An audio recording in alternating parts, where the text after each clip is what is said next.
Hello guys! For today's video, ituturo ko sa inyo kung paano mag-set up ng profanity filter para hindi maputol ang ating live kapag mayroong mga nagsisend ng mga big sticker or mga bad words.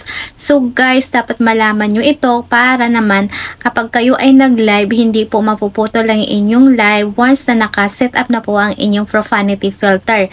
Maging safe po ang ating live. So, gusto mo bang malaman kung paano ito gawin? Panoorin mo ng buo ang videong ito at ipiflex ko sa inyo. Tara, umpisa na natin. So guys, ang gagawin natin syempre ay punta tayo sa ating Facebook page and then scroll up natin.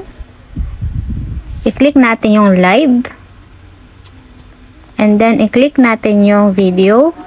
And then i-click natin yung next. So, ayan na guys. And then, yung